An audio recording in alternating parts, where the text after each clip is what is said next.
ইসরায়েলের বিমানবন্দরে পাল্টা ক্ষেপণাস্ত্র হামলা হুতিদের। এদিকে গাজা ও লেবানন নিয়ে ইসরায়েলকে কড়া বার্তা এরদোগানের। সর্বশেষে জানিয়ে দিব মস্কোতে রুশ জেনারেল হত্যায় কাঁপছে রাশিয়া। ইসরায়েলের বিমানবন্দরে পাল্টা ক্ষেপণাস্ত্র হামলা হুতিদের।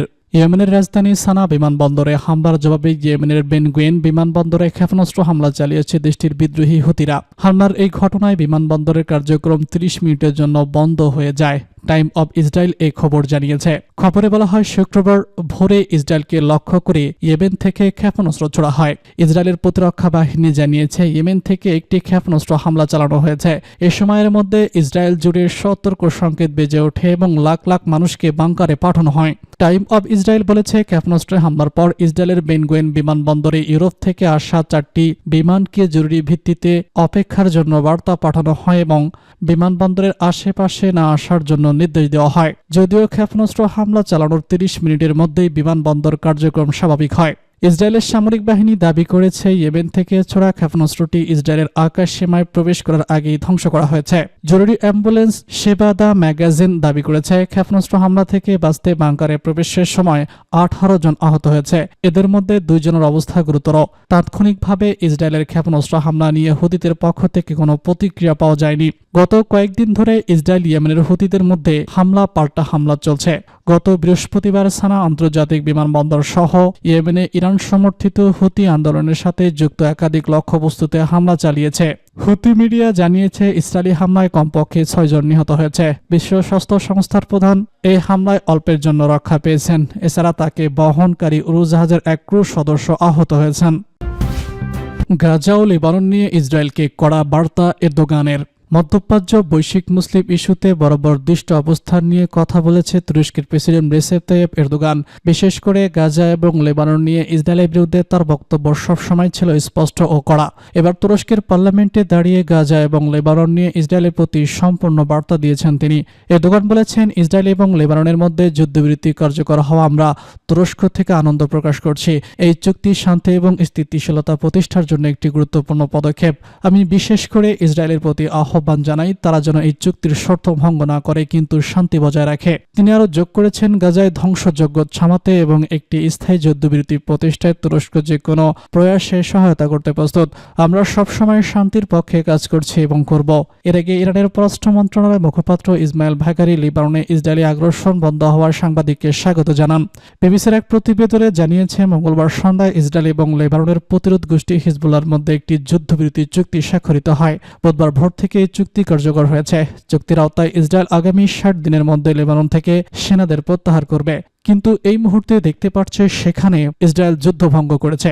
একই সময় হিজবুল্লাহ লেবাননের দক্ষিণাঞ্চলে তাদের প্রতিরক্ষা ব্যবস্থা জোরদার করবে। প্রতিবেদনে আলো বলা হয়, যদি এই চুক্তি কার্যকর থাকে তাহলে ইসরায়েল এবং ইরান সমর্থিত হিজবুল্লাহর মধ্যকার 1 বছরের বেশি সময় ধরে চলার সংঘাতের অবসান ঘটবে। গত সেপ্টেম্বরের এই যুদ্ধ ব্যাপক আকার ধারণ করেছিল। ইসরায়েল যখন লেবাননে ব্যাপক বোমা হামলা এবং স্থলাভিযান চালিয়েছিল। এর আগে মঙ্গলবার ইসরায়েলের প্রধানমন্ত্রী বেনিয়ামিন নেতানিয়াহু জাতির উদ্দেশ্যে দেওয়া এক ভাষণে লেবাননের সঙ্গে যুদ্ধবিরতির ঘোষণা দেয়। এটি ছিল এবং ইসরায়েলের দীর্ঘমেয়াদী সংঘাতের জন্য একটি বড় ধরনের ইতিবাচক পরিবর্তনের ইঙ্গিত বলে মনে করছে বিশ্লেষকরা। তুরস্কের প্রেসিডেন্ট এই বার্তা এবং লেবানন ইসরায়েলের এই চুক্তির মধ্যপ্রাচ্যে স্থিতিশীলতা ফেরানোর জন্য একটি সম্পূর্ণ পদক্ষেপ হতে পারে বলে আশা করা হচ্ছে। মস্কোতে রুশ জেনারেল হত্যায় কাঁপছে রাশিয়া। রাশিয়ার রাজধানী মস্কোতে মঙ্গলবার সকালে ভয়াবহ এক বিস্ফোরণে নিহত হন শীর্ষস্থানীয় রুশ সামরিক কর্মকর্তা লেফটেন্যান্ট জেনারেল ইগোর কিরিলভ। শহরের একটি আবাসিক ভবনে প্রবেশ করার সময় স্কুটারের চালানো বোমা বিস্ফোরণের ঘটনাস্থলে প্রাণ হারান তিনি এবং এক সহযোগী।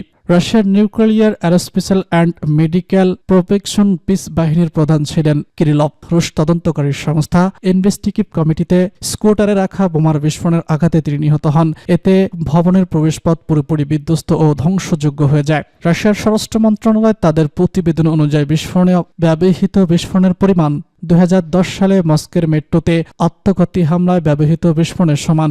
সে সময় অত্যন্ত 40 জন নিহত এবং 80 জন আহত হয়েছিল। ইউক্রেনের সিকিউরিটি সার্ভিস এই হত্যাকাণ্ডের দায় স্বীকার করেছে। কিয়েভের এই কর্মকর্তা জানিয়েছেন, কিরিলভ ইউক্রেন যুদ্ধে নিষিদ্ধ রাসায়নিক অস্ত্র ব্যবহারের নির্দেশ দিয়েছিলেন, তাই তিনি বৈধ লক্ষ্যবস্তুতে পরিণত হয়েছিলেন।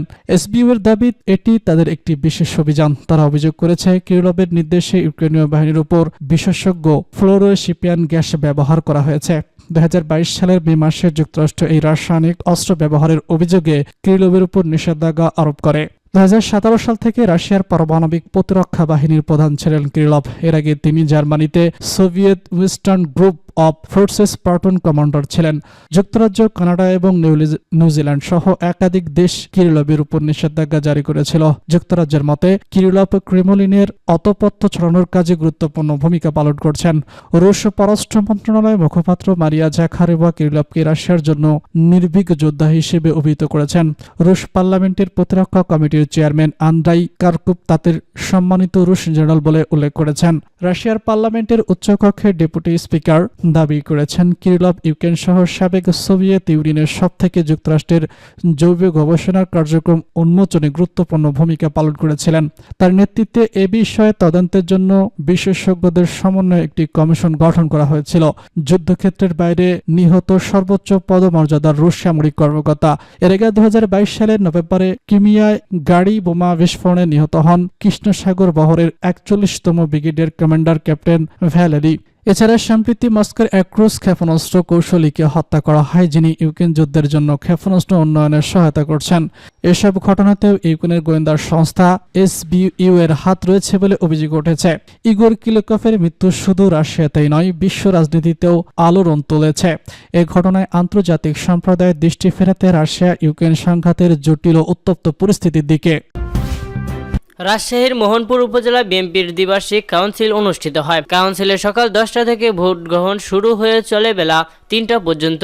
কাউন্সিলের সভাপতি পদে 225 ভোট পেয়ে নির্বাচিত হয়েছেন শামীমুল ইসলাম মুন। তিনি রিকশা প্রতীক নিয়ে নির্বাচন করেন। তার প্রতিদ্বন্দ্বী অধ্যাপক আব্দুস সামাদ পেয়েছেন 192 ভোট। তিনি আনারস প্রতীক নিয়ে নির্বাচন করেন। এদিকে সাধারণ সম্পাদক পদে ছাতা প্রতীক নিয়ে 205 ভোট পেয়ে নির্বাচিত হয়েছেন মাহবুব আর রশিদ। তার নিকটতম প্রতিদ্বন্দ্বী কাজিমউদ্দিন চেয়ার প্রতীকে ভোট পেয়েছে 196 ভোট। এছাড়া সাংগঠনিক সম্পাদক পদে মাছ প্রতীক নিয়ে 289 ভোট পেয়ে প্রথম হয়েছেন বাচ্চুর রহমান এবং শাহিন আক্তার শামসুজ্জোহা ঘোড়া প্রতীক নিয়ে 183 ভোট পেয়ে দ্বিতীয় হয়েছেন। কাউন্সিলের উদ্বোধনী অনুষ্ঠানে প্রধান অতিথি হিসেবে উপস্থিত ছিলেন বিএনপির চেয়ারপারসন বেগম খালেদা জিয়া, উপদেষ্টা বীর মুক্তিযোদ্ধা আব্দুস সালাম।